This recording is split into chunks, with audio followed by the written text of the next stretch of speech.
প্রত্যেক মানুষ নিজের জীবনে দুঃখ অনুভব করেন। প্রত্যেকের দুঃখ আলাদা হতে পারে। কারোর মনে এই দুঃখ থাকে যে সে তার বাবা মায়ের সব ইচ্ছে পূরণ করতে পারেননি। কেউ এটা ভেবে দুঃখ পান যে সে চিরকাল সদাচার করেছেন, সৎকর্ম করেছেন, কিন্তু তাও তাকে দুরাচারী বলে মনে করা হয়। কেউ এটা ভেবেও দুঃখ পান যে তার সামনে যে ব্যক্তি রয়েছেন তার চোখে তিনি শত্রু হয়ে উঠেছেন বা দুষ্ট হয়ে উঠেছেন, যেখানে তিনি হয়তো কোনো অনুচিত কাজই করেননি। এবার এই সমস্ত বিষয় নিয়ে ভেবে নিজের ব্যক্তিত্ব নিয়ে সন্দেহ প্রকাশ করবেন না। যদি নিজের ব্যক্তিত্ব নিয়ে কোনো সন্দেহ থেকে থাকে, তাহলে কর্ম সংক্রান্ত প্রশ্ন করুন যে আপনি যা করেছেন তাতে কি উচিত ছিল, কি অনুচিত ছিল। যেটা প্রয়োজন সেটা এটা বোঝার যে আপনার অন্তর্মন, আপনার বিবেক আপনাকে কি বলছে, আর আপনার অন্তর্মন আর আপনার বিবেক আপনাকে যেটা করতে বলবে শুধু সেটাই করুন। আর তারপরে এই সংসার কি বলবে, কি ভাববে সেসব নিয়ে ভাবতে যাবেন না।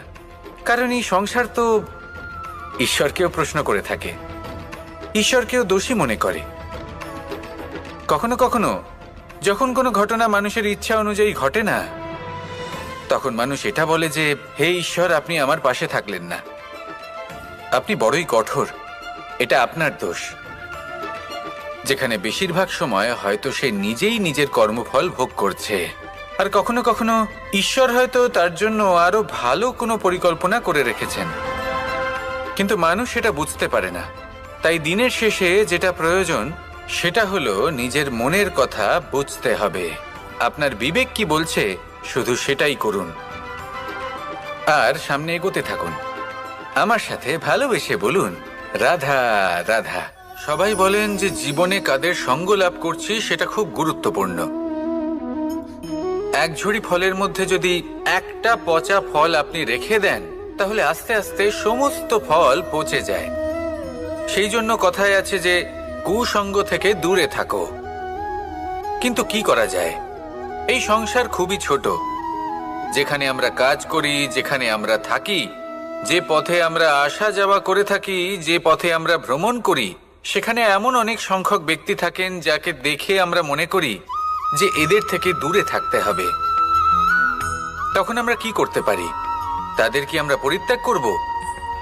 তাহলে এই সংসারে এমন অনেক মানুষ আছেন, তাহলে কি সংসারই পরিত্যাগ করব? না, সেই ফলের মতন হবেন না যারা একটি পচা ফলের উপস্থিতির জন্য নিজেরাও নষ্ট হয়ে যান। বরং হয়ে উঠুন চন্দন বৃক্ষের মতন, যেটা আসলে সাপেদের বাসস্থান, যেখানে অনেক সংখ্যক অত্যন্ত ভয়ানক বিষধর সাপ থাকে। তারপরেও এই চন্দন, সে কিন্তু নিজের শ্রেষ্ঠত্ব হারায় না, এর মূল্য কিন্তু সেই একই থাকে। মনে রাখবেন, এই সংসারে নিজের সঙ্গ বদলানোর পূর্বে নিজেকে বদলান। নিজেকে কিছুটা এমন ভাবে গড়ে তুলুন যে কেউ আসুক না কেন সে যেন আপনাকে বিভ্রান্ত বা দূষিত না করতে পারে। আসুন আমার সাথে ভালোবেসে বলুন রাধা রাধা। মানুষ জীবনে অনেক ধরনের সুখ লাভ করে, অর্থ সুখ, পরিবারের সুখ, বৈভবের সুখ। কিন্তু এমন একটা সুখ আছে যা বেশিরভাগ মানুষকে প্রভাবিত করে, কিন্তু সেই সুখ তাদের কোনো প্রয়োজনই নেই। সেটা হলো পরনিন্দা সুখ। অর্থাৎ এমন কোনো ব্যক্তিকে নিয়ে নিন্দা করা, তার প্রতি অনুচিত শব্দ প্রয়োগ করা, কারণ সেই ব্যক্তিকে আপনি পছন্দ করেন না। আর এমন অনেক মানুষ আছেন যারা এই কাজ করে খুব আনন্দ লাভ করেন, যেটা করা উচিত নয়। কারণ এতে আপনার সময়, আপনার ঊর্জা, আপনার নিজের অন্তরের ইতিবাচক শক্তি আপনি নষ্ট করে ফেলছেন। আর এই সব কিছুই আপনার প্রয়োজন আছে। যাদেরকে আপনার পছন্দ নয় সেই ব্যক্তির বিষয়ে কথাই বলবেন না। সেই সব ব্যক্তির দিকে মনোনিবেশ করুন যাদের আপনি ভালোবাসেন। সেই সব কাজে মন দিন যেগুলো আপনার ভালো লাগে। সেই বস্তুর দিকে নজর দিন যেগুলো আপনার প্রিয়, নিজের লক্ষ্যের দিকে, এই সব কিছুর দিকে নয়। এমনটা করলে আপনার জীবনে আপনি সেই সব বস্তুর দিকে নজর দিতে পারবেন যারা প্রকৃত অর্থে আপনার জীবন আরো শ্রেষ্ঠ করে তোলে। এমনটাই করুন, জীবন আরো অনেক বেশি সুন্দর হয়ে উঠবে। আর তখন এই মন প্রসন্ন হয়ে বলবে, রাধা রাধা। আজ আমরা আবার সাফল্য আর অসফলতার বিষয়ে কথা বলবো। সফল ব্যক্তি কে হয় এবং অসফল ব্যক্তি কে হয়, এই বিষয়ে আমরা আগে অনেকবার কথা বলেছি। প্রত্যেক ব্যক্তি সাফল্য লাভ করতে চান, কিন্তু প্রত্যেক ব্যক্তি সাফল্য লাভের এই কাজে সফল হতে পারেন না। এবার এটা কেন হয়, এর পেছনে কারণটা কি? কারণ হলো ভয়। সফল ব্যক্তি হলেন তিনি যিনি নিজের সিদ্ধান্ত দ্বারা এই সমস্ত সংসারকে বদলে দিয়ে থাকেন, এবং অসফল ব্যক্তি হলেন তিনি যিনি এই সংসারকে দেখে এর বিষয়ে ভেবে নিজের সিদ্ধান্ত বদলে ফেলেন। প্রয়োজন হলো নিজের লক্ষ্যের বিষয়ে ভেবে দেখার, পথের বিষয়ে ভেবে দেখার। একবার যদি আপনি পথ নির্বাচন করে থাকেন, সেই পথে অগ্রসর হতে থাকুন আর তাতে অটল থাকুন। সবসময় দৃঢ় প্রতিজ্ঞ হন। আপনি যদি কোনো পথে টিকে থাকেন আর নিরন্তর পরিশ্রম করতে থাকেন, তবেই আপনার জীবনে সাফল্য আসবে। যদি কথায় কথায় লোকে কি ভাববে, লোকে কি বলবে, একথা ভেবে নিজের সিদ্ধান্ত পাল্টান, তাহলে কখনো নিজের লক্ষ্যে পৌঁছতে পারবেন না। আসুন আমার সাথে ভালোবেসে বলুন, রাধা রাধা।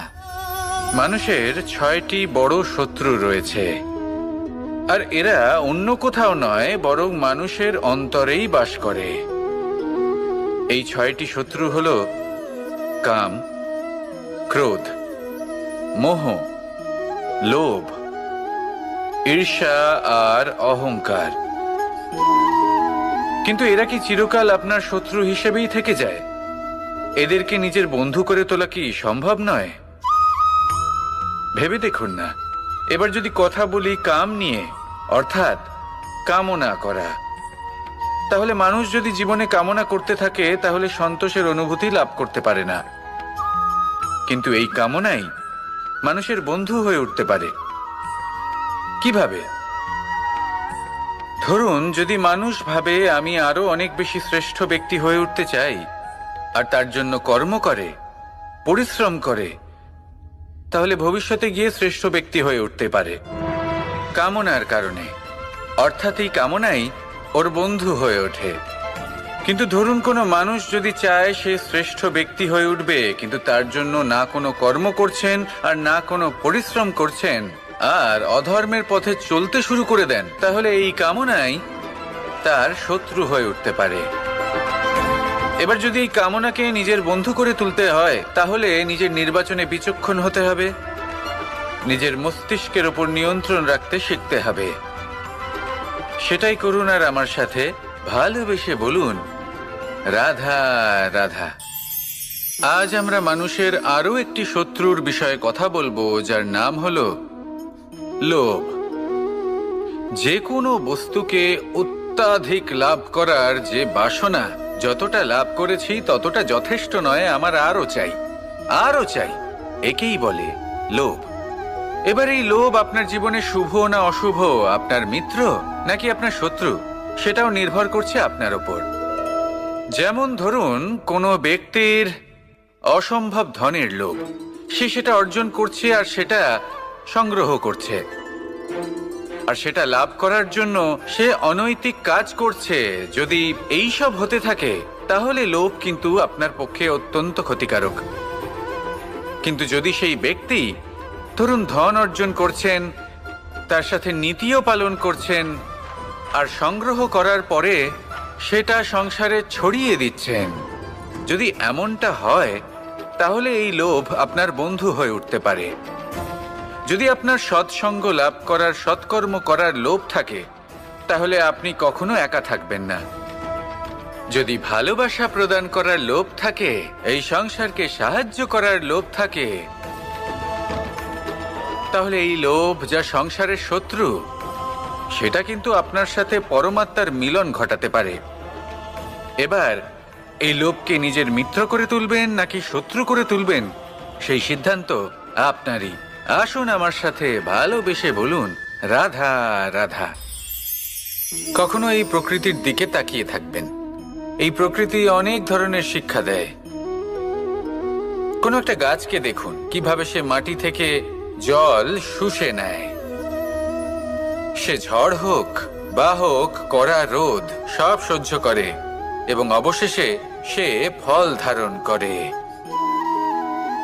আর সেই ফল উৎপন্ন করার পরে সে ফল কিন্তু সে নিজে গ্রহণ করে না, এই সংসারকে প্রদান করে, যাতে পশু পাখি মানুষ তারা এই ফল গ্রহণ করে শক্তিশালী হয়ে উঠতে পারে, সুস্থ থাকতে পারে। সেভাবেই নদী, সরোবর এরা নিজেরাও কিন্তু নিজেদের জল গ্রহণ করে না, মাটিকে প্রদান করে, পশু পাখিকে প্রদান করে। সূর্য নিজেও নিজের জন্য প্রজ্বলিত হয় না,